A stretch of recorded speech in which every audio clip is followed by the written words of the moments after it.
Namaskar. This is Firstpost and you're watching Vantage with me, Palki Sharma.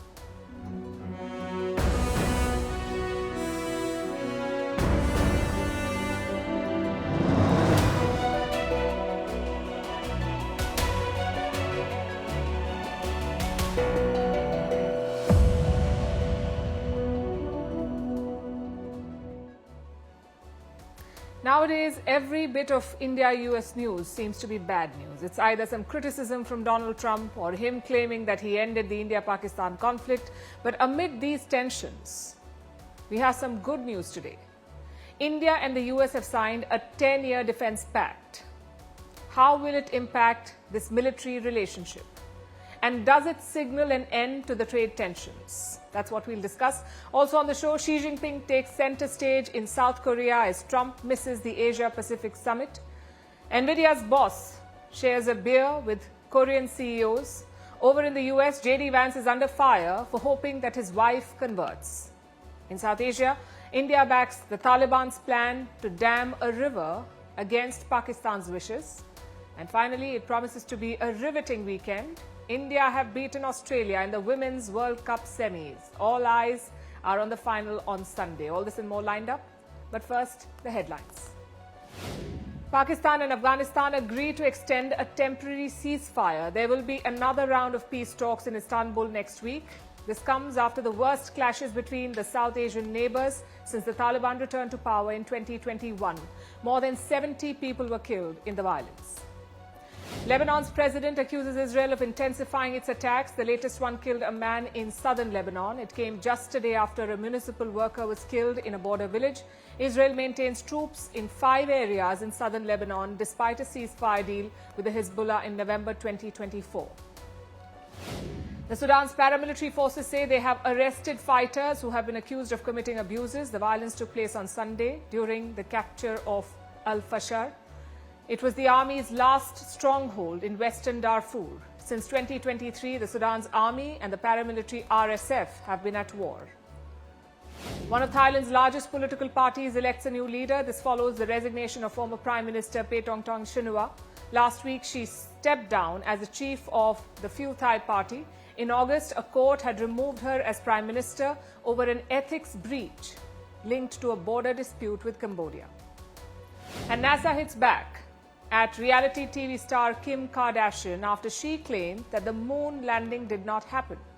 In 1969, Neil Armstrong and Buzz Aldrin took the first steps on the moon's surface, but conspiracy theories about the landing have swirled for decades.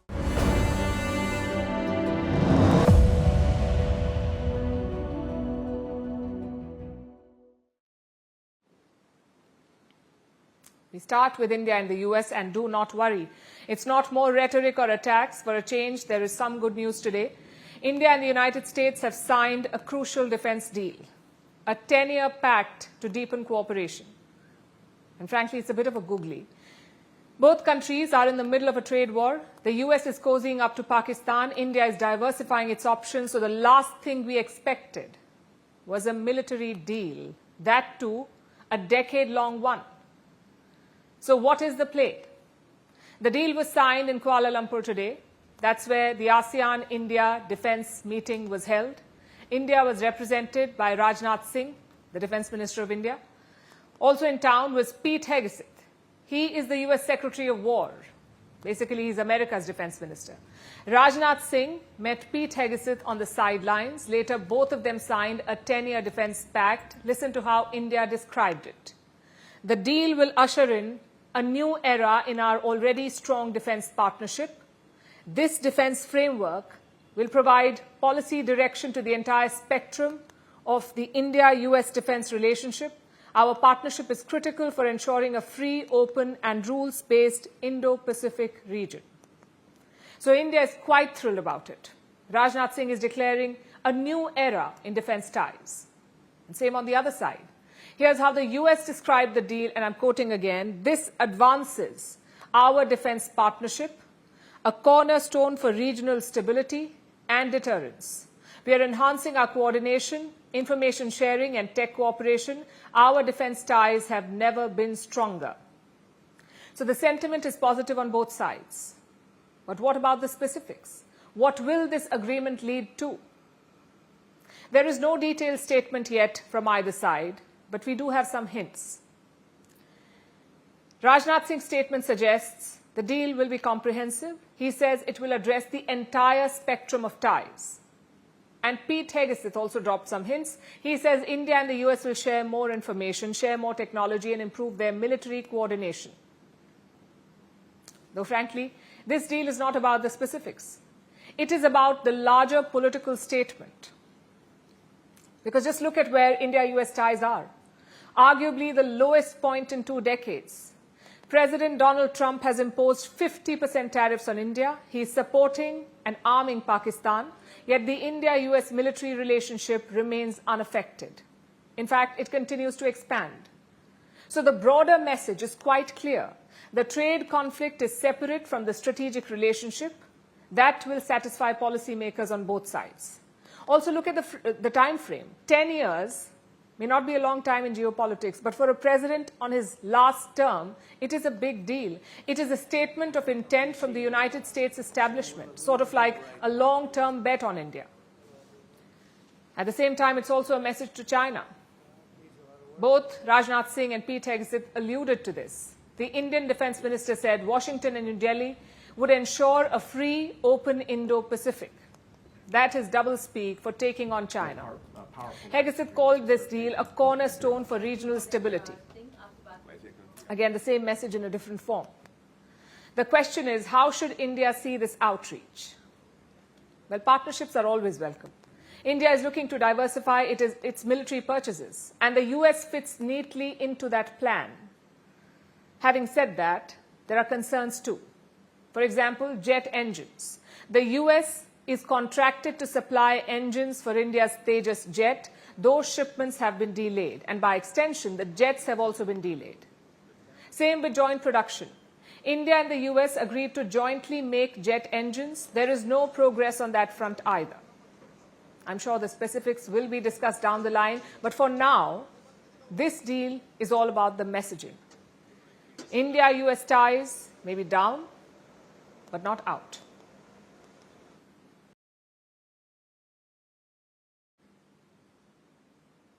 Now let's talk about Chinese President Xi Jinping. 24 hours back, he met Donald Trump, and they agreed to a temporary truce. They made a handshake deal for 1 year, basically a pause in the trade war. Xi Jinping did not say much about his meeting with Trump. He saved his words for another stage, the Pacific Summit.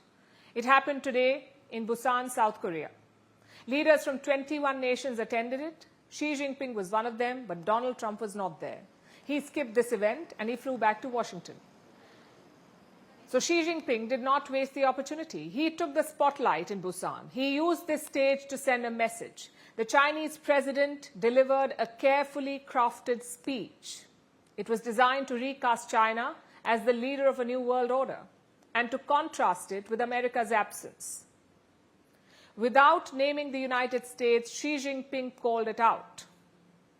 He said, and I quote, "The more turbulent the times, the more we must work together." The Chinese president called for stability, for stronger supply chains, and for open trade. It's a bit rich coming from him. He offered a promise to his neighbors in Asia. He said, China's door will not close, it will only open wider. Believe it or not, China is presenting itself as the defender of globalization, like an antidote to Trump's America First policies. It's another matter that their record does not match their rhetoric. China hardly qualifies as a champion of globalization. Their trade playbook is well known. China has a stranglehold on global supply chains. Its economy relies more on exports than domestic consumption. Factories churn out more than what the country can use, whether it's steel or solar panels or electric vehicles. They produce a lot of them. The same products are then flooded across global markets. That is Beijing's version of globalization. Sell less at home, reward overproduction with state subsidies, and export the consequences. This dominance gives China unique leverage. Just look at how they're using their rare earth supplies. As we've been telling you on the show, China controls 70% of all rare earth processing. When it was hit by America's high tariffs, China weaponized rare earths. It restricted supplies of 7 critical minerals. Then it introduced a licensing requirement. Basically, a new rule that further throttled rare earth supplies and extraction technology. And the crackdown was sweeping. It extended beyond the United States. Even countries like India faced these curbs. Beijing asked Indian companies to submit what they call guarantees, saying that they won't buy rare earths from China and then sell them to the US. Yet today, Xi Jinping presented himself as the guardian of free markets. He spoke about extending supply chains, and he advised against cutting them. Critics say this is not about globalization at all. It's about keeping the world tied to China's system. And that is why Xi Jinping traveled all the way to South Korea. The Pacific Summit represented nearly 40% of the world's population and more than half of global trade. The Chinese president spent 2 days there. His meeting with Trump caught the world's attention, but he had other meetings too with other world leaders, including Japan's new Prime Minister, Sanae Takaichi, Canada's Mark Carney, and South Korea's Lee Jae-myung. Trump was not there, and Xi Jinping moved in to fill the space. That is how China managed to weaponize globalization, first through restrictions and controls, and now by stepping up at forums like the Pacific Summit. So make no mistake, Xi Jinping's pitch is not about protecting globalization. It is about rebranding it, this time with China at the center. 3 billionaires walk into a diner. They drink beer, they share fried chicken, they pay everyone's bills, and they walk out.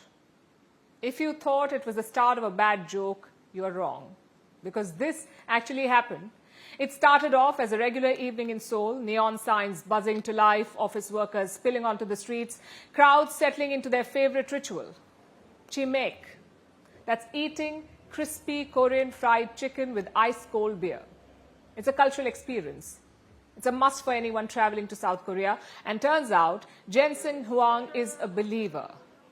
That's the NVIDIA CEO. He was spotted at a small diner sharing fried chicken and beer with his 2 friends. Do you know who the friends were? One was Lee Jae-yong, the chairman of Samsung Electronics. The other was Chung Il-sun, executive chair of Hyundai Motor Group. So 3 titans, 2 of them heading South Korea's biggest corporate empires, all sitting shoulder to shoulder, clinking glasses. And yes, they chugged their drinks on camera. Take a look. Okay. Sure. Here, please. Okay. Here, please.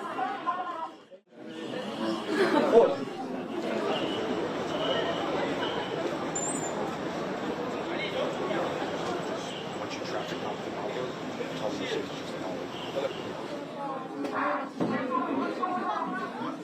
Thank you so much for you. Thank you. The internet saw this. The markets felt it, and fried chicken stocks, well, they had a moment. They went up by 20 to 30%. Yes, Jensen Huang does have the touch of Midas. He first made NVIDIA shares soar, and now he's coming for fried chicken. But this hangout did not stop with just a meal. After all, these 3 are billionaires. They have a combined net worth of $195 billion. So they rang the so-called golden bell. That's a sign that they were paying for everyone's meal. They were paying everyone's bills. Soon, large crowds gathered. They met people. They offered them fried chicken. And Huang even gave out some autographs. Where are you guys? They're from India. Are we going to do? I'm going to have to join their table. All right. J to our partnership.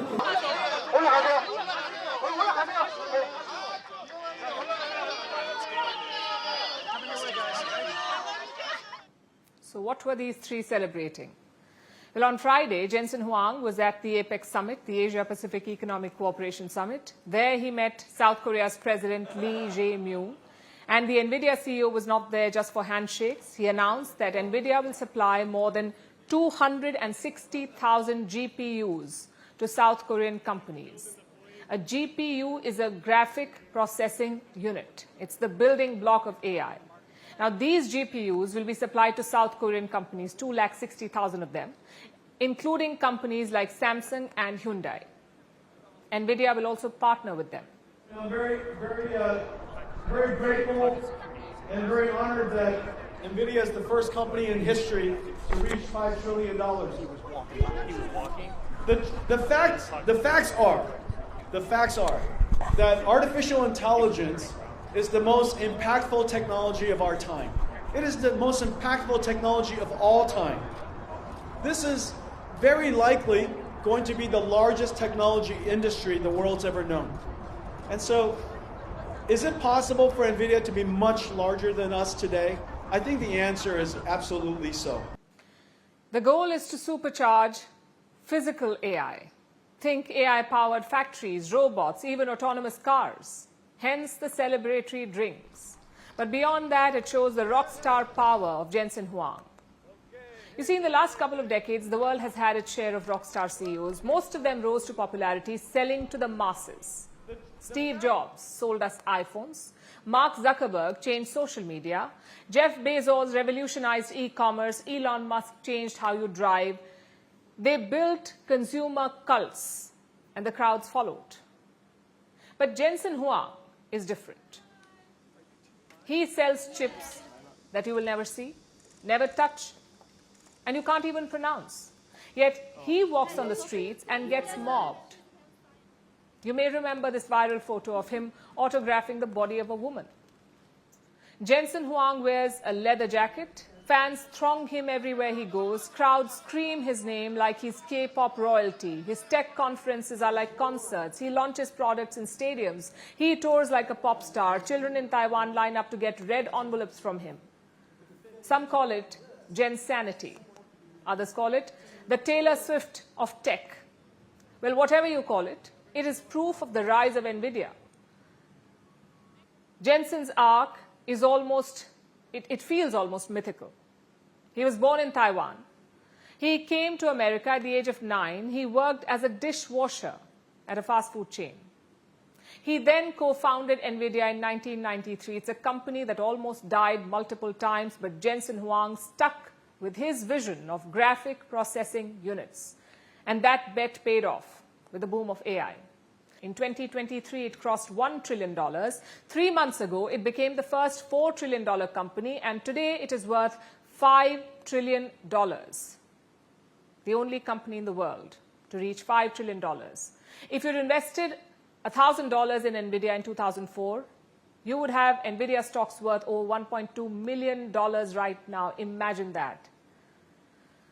Jensen Huang himself is worth over $100 billion, and right now he might be more famous than any other CEO. It's a reflection of the times we live in and how central NVIDIA is to our world. Artificial intelligence is unarguably the future. And the headliner, it's a man in a leather jacket holding a chicken wing. Let's turn to the United States, where Donald Trump's chief ideologue is under fire. I'm talking about his vice president, J.D. Vance. He was speaking at a university yesterday, and while there, he took questions from the public. One question stood out. It came from a young woman, reportedly of Indian origin. Her question revolved around immigration. But it addressed something deeper, something closer home for J.D. Vance. You see, J.D. Vance is married to a Hindu woman of Indian origin. Her name is Usha Vance. But the vice president himself is a Christian. It is a big part of his political life and style. Yesterday, he was quizzed about it. How does J.D. Vance reconcile with his wife's Hindu faith? What religion do his children follow? And how did they arrive at that decision? This is what he was asked. Listen to J.D. Vance's response. And yes, my wife did not grow up Christian. I think it's fair to say that she grew up in a Hindu family, but not a particularly religious family in either direction. In fact, when I met my wife, we were both, I would consider myself an agnostic or an atheist, and that's what I think she would have considered herself as well. You know, everybody has to come to their own arrangement here. The way that we've come to our arrangement is she's my best friend. We talk to each other about this stuff. So we decided to raise our kids Christian. as I've told her and I've said publicly, and I'll say now in front of 10,000 of my closest friends, do I hope eventually that she is somehow moved by the same thing that I was moved in by church? Yeah, I honestly do wish that, because I believe in the Christian gospel, and I hope eventually my wife comes to see it the same way. But if she doesn't, then God says everybody has free will, and so that doesn't cause a problem for me. Well, first of all, kudos to both of them. At no point did J.D. Vance refuse to answer, nor did he interject during the question. As uncomfortable as it was, the Vice President answered, and that's something to applaud. But his response? Well, that was far from appropriate. It was riddled with double standards and inconsistencies. Let's look at two claims that he made. First, he is hoping that his wife will convert to Christianity one day. The idea itself is an outdated one, a bit like forcing your beliefs on your spouse. Of course, J.D. Vance did say that it's optional for his wife. He also said everyone should have freedom of religion. But then why make such a statement in front of the whole world? Doesn't that open up Usha Vance to scrutiny and pressure? Plus, she has spoken about conversion before. Let me quote her statement from last year. This is what she said. We had to have a lot of real conversations about how to raise kids when I'm not Catholic and I'm not intending to convert or anything like that. She said it in as many words. Usha Vance has no intention of converting, yet J.D. Vance publicly says he's hoping that she will. You can judge whether that was the right call or not. That's the first inconsistency. Secondly, he says he and Usha Vance were agnostic. And let me quote that again. I think it's fair to say that she grew up in a Hindu family, but not in a particularly religious family in either direction. Again, this does not check out. Usha Vance has spoken extensively about her family's religion.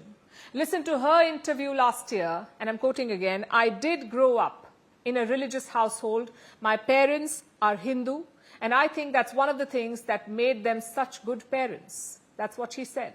She went on to call herself a practicing Hindu. Now, do you see the problem here? The picture painted by J.D. Vance is hypocritical. He wears his religion on his sleeve. He takes his family to church on Sundays. He puts his kids in Christian school. But his wife? Well, she is portrayed as an agnostic who will one day hopefully find Christianity.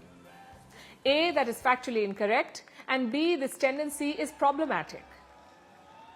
You see, for J.D. Vance, religion is a political card. He is hoping to inherit Donald Trump's MAGA movement. And Christianity is a very big part of it. Conservative Christians are the core of Trump's base.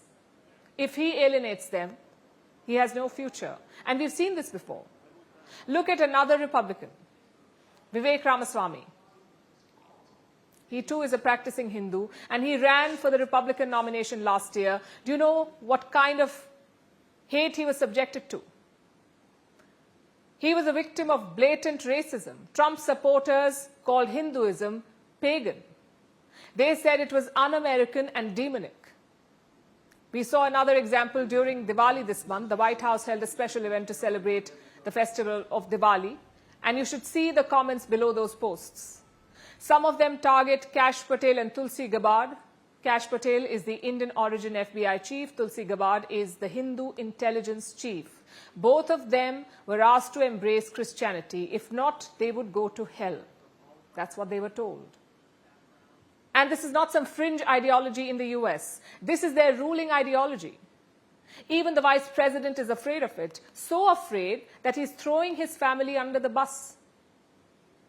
Of course, no UN report will criticize this. No European governments will question this. It's just another day in free and secular America. It's the 31st of October, the end of the month. For most people, it is salary day. But if you work for the US government, there's a good chance you're not getting paid. The world's biggest economy has run out of money. It cannot even pay its own staff because the US government has shut down. This shutdown has entered its 5th week. That means no salary for more than 1 million US military personnel, thousands of air traffic controllers, and even some lawmakers. They may not get their paychecks. The US Department of War, that's America's defense ministry, has been forced to accept a donation just to cover salaries of the active troops on the front lines. We're talking about a $30 trillion economy that is struggling to pay its bills. Here's how America got here. America, the land of the free, the home of the brave, and now broke as ever. The world's biggest economy can't pay its own workers. The US government remains in shutdown. For tens of thousands of federal employees, payday has come and gone, with nothing in their accounts. Let's start with the military. The Trump administration says it will pay troops today, using what it calls a mix of funds. A patchwork of leftover Defense Department money and emergency legislative reserves. The cost of paying America's active duty troops each pay period, about $6.5 billion per month. But this week, the Pentagon accepted something extraordinary, an anonymous $130 million donation to help cover salaries. That's roughly $100 per service member. Critics are calling it unprecedented and unethical. They say a global superpower shouldn't have to rely on private charity to pay its soldiers. Vice President J.D. Vance says the White House is doing what it can. He told lawmakers the troops might get paid today, but not everyone may get a paycheck. The reason, he said, a very bad hand dealt by the Democrats. Congressional Democrats seem to want to keep the government shut down, even though it would mean that a lot of you would not get your paycheck. But as I told the president just a couple of days ago, I said, sir, we have got to figure out how to pay these Marines, both for their sake. But beyond the politics, the numbers don't lie. A donation worth $130 million barely scratches the surface of a defense payroll worth $600 billion a year.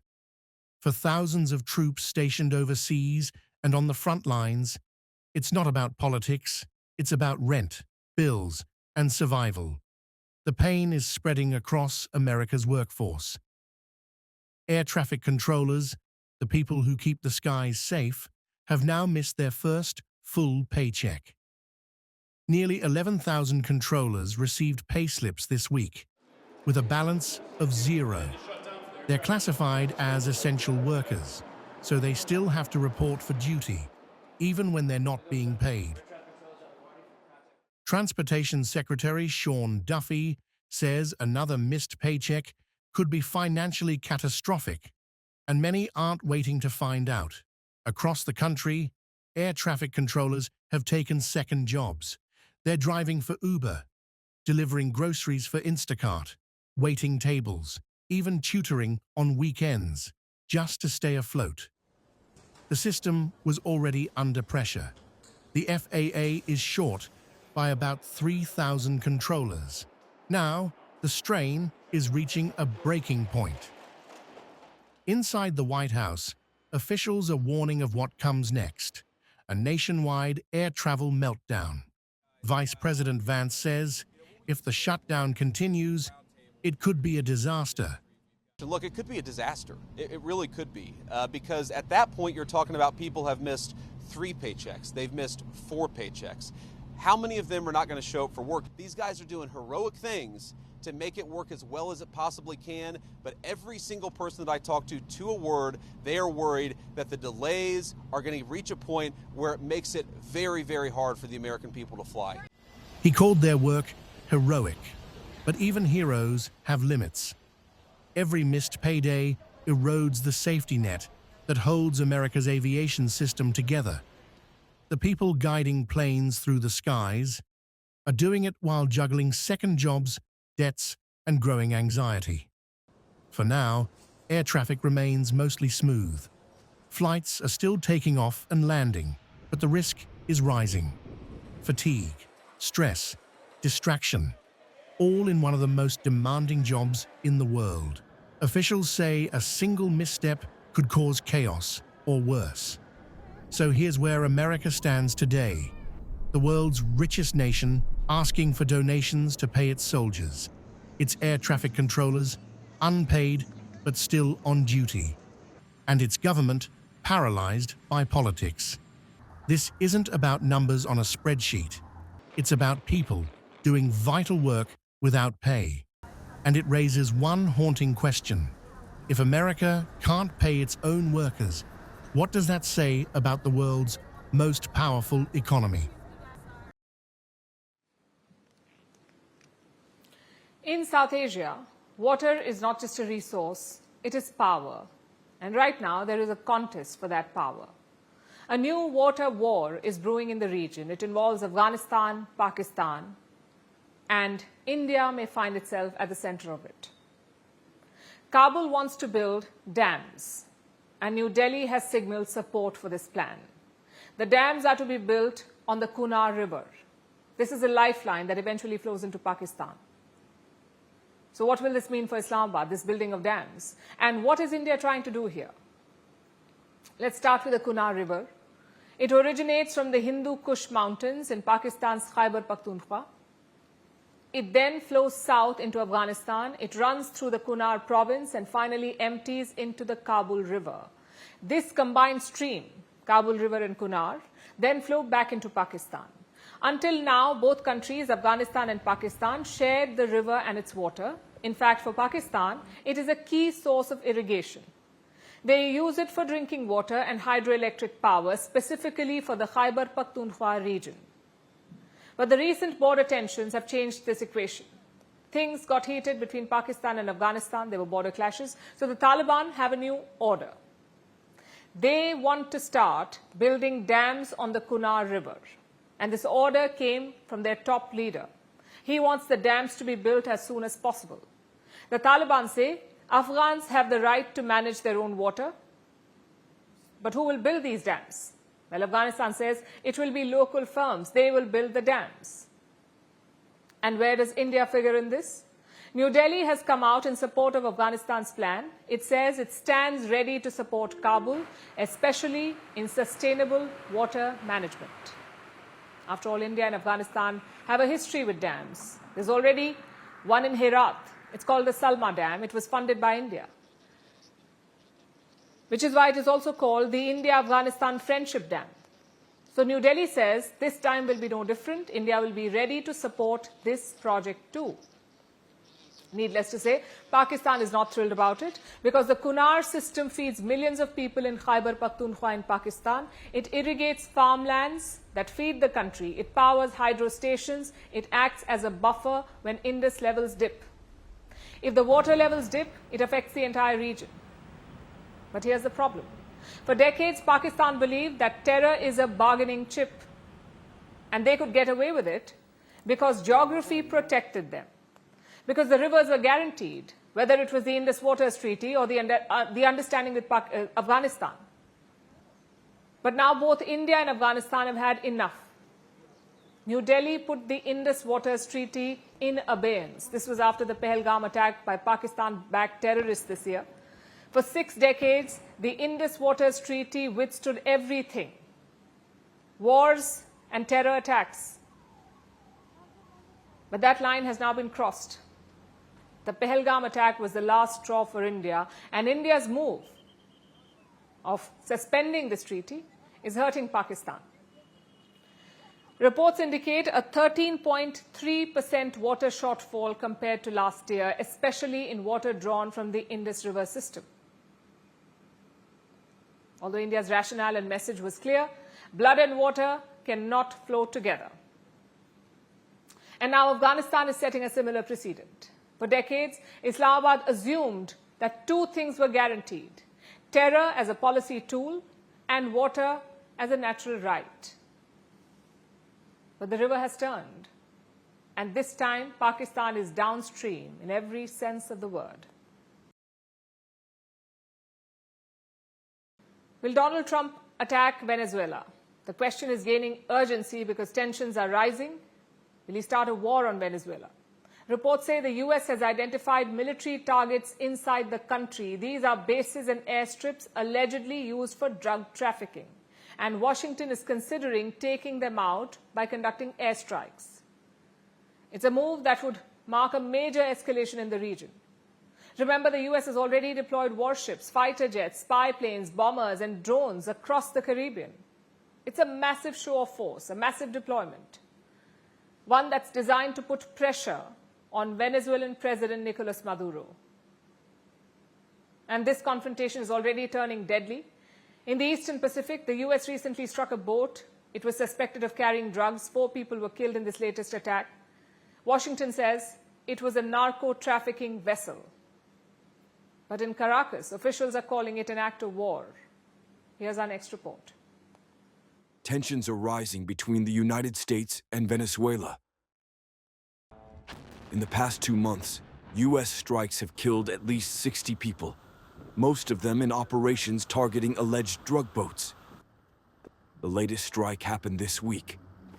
A U.S. attack in the Eastern Pacific left 4 dead. Washington claims the boat was carrying drugs, but Venezuela says this isn't counter-narcotics. They call it war. The operation was personally ordered by President Trump, and it's part of a larger strategy to hit what he calls narco-terrorists. The U.S. Defense Secretary posted the footage himself, a boat engulfed in flames. He said, "The Western Hemisphere is no longer a safe haven for drug traffickers." And he promised more strikes. No U.S. troops were hurt, but the message was clear. This is a campaign that will continue. Washington has been building up its military presence in the region. Warships, bombers, fighter jets, drones, and Marines. The world's largest aircraft carrier, the USS Gerald R. Ford, is now in the Caribbean. And according to reports, new targets inside Venezuela have been identified. Ports, airstrips, bases allegedly used for drug smuggling. U.S. officials say if Trump approves airstrikes, they will send a message to President Nicolas Maduro. Step down. Washington accuses Maduro of running a drug trafficking state. A narco state, as Secretary of State Marco Rubio put it. He has labeled the Maduro regime the Al-Qaeda in the Western Hemisphere. The White House claims Venezuela is helping to flood the U.S. with cocaine. There's no evidence that the country produces fentanyl or synthetic opioids. But American officials say Venezuela is a transit hub for Colombian cocaine. Some Venezuelan officers have already been charged by U.S. courts for smuggling drugs. And the Trump administration says, enough is enough. The buildup is unprecedented. B-1 and B-52 bombers have been conducting missions near the Venezuelan coast. The Pentagon says it's testing defenses and mapping radar systems. Meanwhile, U.S. officials confirm that the CIA has been authorized to conduct covert operations inside the country. Trump himself refused to say if that included taking out Maduro, but added that Venezuela is feeling the heat. Caracas is responding in kind. Maduro has mobilized his forces and warned that any attack will be met with full force. He claims Venezuela has 5,000 Russian-made Igla-S surface-to-air missiles, and he says they're positioned to defend the country. A Russian aircraft, sanctioned by the U.S., landed in Caracas. It raised concerns that Moscow could bolster Maduro's defenses. Washington's strategy is clear. Apply pressure, threaten strikes, and hope the Venezuelan military turns against Maduro. But so far, there's no sign of a defection. In fact, experts warn the opposite could happen. A military strike might push the country to rally around the flag. One analyst put it this way: the U.S. is testing whether Maduro is really weak or strong enough to survive a push. If the airstrikes happen, they would mark a major escalation.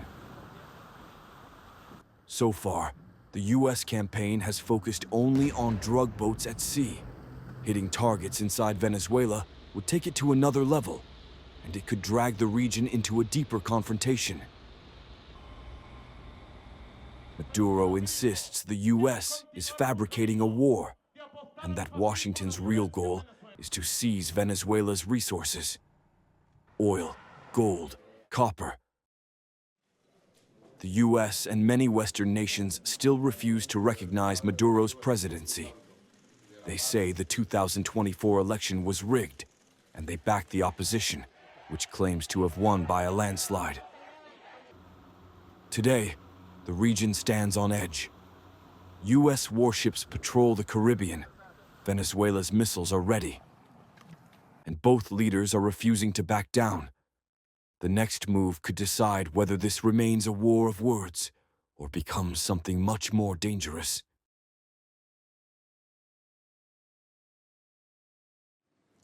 Hurricane Melissa is being called one of the most powerful Atlantic storms in more than 150 years. This week, it made landfall in the Caribbean, and now the pictures are coming out. They show just devastation. Houses are completely destroyed. The landscape has been stripped bare. There is no electricity or clean drinking water. At least 30 people have died. Dozens are still missing. Countries like Jamaica, Haiti, and Cuba are picking up the pieces. The world is trying to rush with aid, but rebuilding could take years. Our next report brings you the details. They call themselves the Hurricane Hunters. Before Hurricane Melissa made landfall, a crew in a Lockheed C-130 pointed their aircraft at the churning monster over the warm Caribbean waters. Their job? To fly into the thing everyone else was trying to escape. But it wasn't an easy task. They dealt with nearly 700 feet of vertical whiplash in under a minute. The plane shook like it wanted to come apart. Crew members braced against G-forces that felt like the very sky was trying to crush them. They gathered history-making numbers anyway. After all, this was one of the most powerful Atlantic storms in more than 150 years. They survived the beast.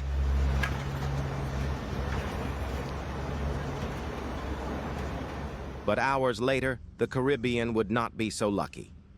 Jamaica was first. Melissa arrived not as a storm, but as the strongest hurricane the island has ever recorded. Entire neighborhoods were reduced to splinters. Streets disappeared under churning mud and debris. The landscape was stripped bare. Electricity went dark for most of the country. Water lines stopped flowing. Phone calls turned into silence. And in the West, where the storm clawed hardest, 90% of homes in some towns were damaged or gone. After I come this, but not so long ago, about 20 or 30 minutes ago after I come here, the place was so devastated. I was so, I don't know. I was looking for it, but I don't know. I just couldn't manage. I just couldn't manage the situation. Even though I see it, been through it, but the managing direct part wasn't that good. So I go. Just have to cry to ease the pain. Then, it was Haiti that bore the brunt. Hurricane Melissa tore through the country. In Petit Guave, families climbed rooftops only to watch homes crumble below. At least 30 people have been confirmed dead. Dozens are still missing. More than 15,000 people are crammed into emergency shelters. Thousands more are unreachable in washed-out mountain towns. Hurricane Melissa, look what it has done to us. We are victims. We don't know what the situation is like in other areas. We are victims at the La Diga Bridge. We couldn't save anything we owned, not even our slippers and shoes. Everything is gone. I survived because I live on a higher hill.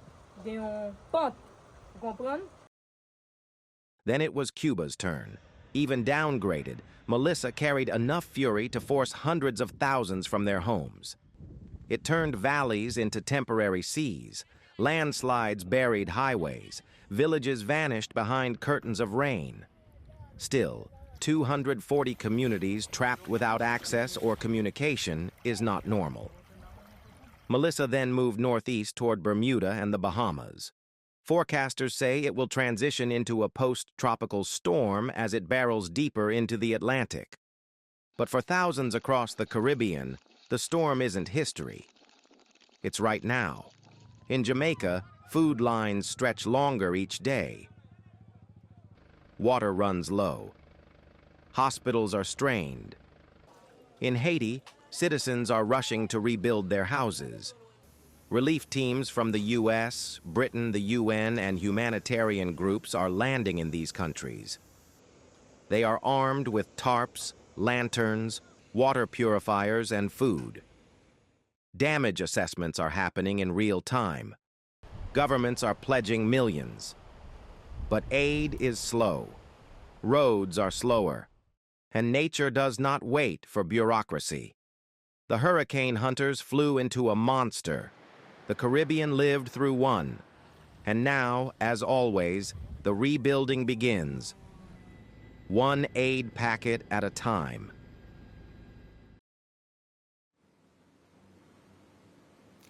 It was a big night in Mumbai yesterday. The Indian team pulled off the greatest upset in women's cricket. They beat the mighty Australians. To put this in context, Australia are like the invincibles in women's cricket. They have won 3 out of the last 6 World Cups. Their last World Cup loss was back in 2017, and since then, they had never lost a World Cup match until yesterday. Yesterday in Mumbai, Australia came up against an inspired Indian team. When Australia made 338 runs, India was largely written off. What followed was a chase for the ages, a chase that puts India one step away from glory. Jemimah Rodrigues dropped to her knees. Tears ran down her face as her teammates mobbed her. Slowly, reality hit. Jemimah had just pulled off the impossible. She led India past Australia and into the Women's World Cup final. The scoreboard will forever remember her effort. 127 not out in a pressure chase. Australia were favourites coming into the match. Their last World Cup loss came way back in 2017, also at India's hand. This time they were the firm favourites. Batting first, Australia put 338 runs on the board. Immediately the pressure was on. To win, India would have to complete the highest chase in women's ODI history. India lost 2 wickets inside 10 overs, and that brought Jemimah Rodrigues and Harmanpreet Kaur to the crease. What followed was a partnership for the ages. They cut, drove, and pulled their way to a 167-run partnership. Suddenly, India had the momentum. It was their game to lose. Harmanpreet Kaur's innings ended on 89, but India's middle order wasn't about to give up. As Jemimah notched up her 100, they played big shots at the other end. A flurry of force took India within striking distance. In the penultimate over, Amanjot Kaur carved a wide ball through the offside and cued the celebrations. This was a true David beats Goliath moment. Australia, the 7-time world champions, unbeaten since 2017, and India, the rising power, forever stumbling at the final hurdle. But maybe not for long. On Sunday, glory beckons the Indian women's team. They will take on South Africa in the final of the World Cup. That too, a home World Cup. Rest assured, the country will be cheering for the women in blue. But let's also take a moment to savor yesterday's triumph. In the group stages, India had lost 3 matches in a row. In some corners of the internet, the reaction was vile. It was riddled with misogyny and hate. And you know who you are, and you should be ashamed. At the same time, there is hope too. Some stadiums have set attendance records in this World Cup. There is genuine hope that the women will win the tournament this time. If they do, it will do wonders to the women's game. And for this, the Indian Cricket Board, BCCI, also deserves some credit. In 2022, they implemented equal pay for male and female cricketers. Plus, in recent years, a lot of investment has gone into grassroots and club cricket. The idea is to build support from the ground up. As an audience, we need to improve as well. The women's game is different, but just as engaging as the men's. Our coverage and expectations should match that. Jemimah didn't play a Gautam Gambhir or a Yuvraj Singh. She played a Jemimah Rodrigues. She is her own champion. not someone's mirror.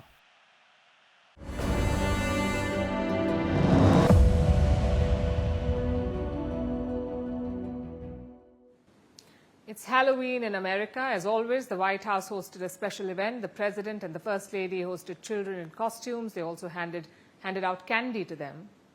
But as always, Donald Trump had to make it weird. The First Lady gave out candy like a normal person, but Trump placed candy on the children's head. And it's not a first for him. Even in his last term, Trump's Halloweens were a bit strange.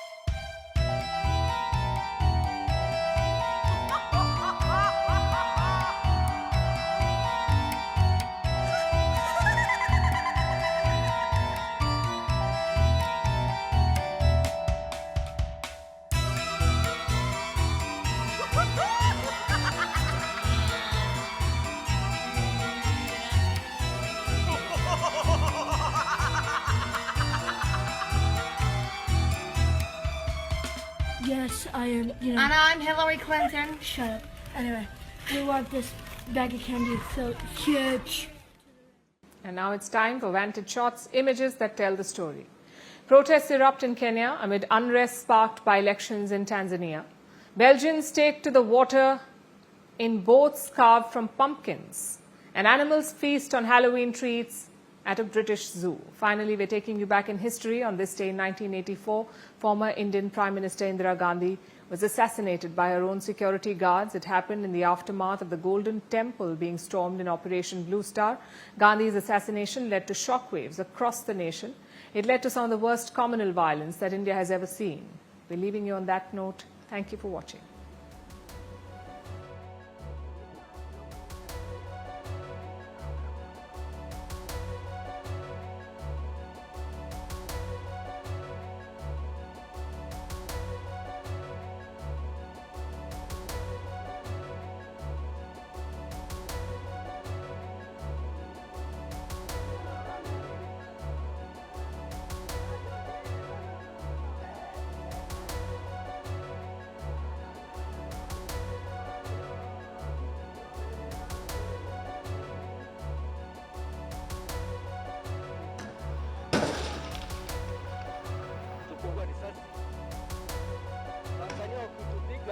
Kama ni kwetu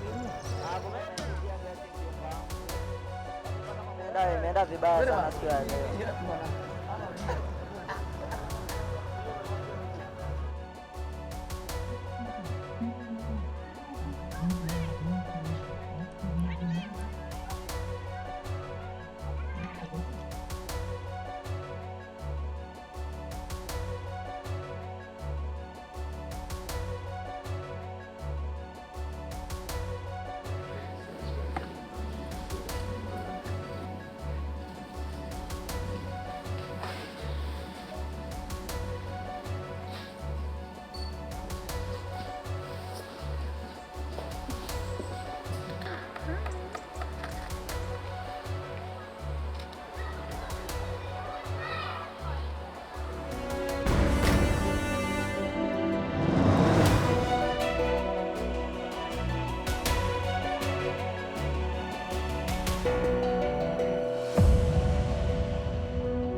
Want the facts? The latest developments? News that gets straight to the point. Well, we've got all three just for you. This is Firstpost Live, a brand new show, your window into what really matters. Don't miss it.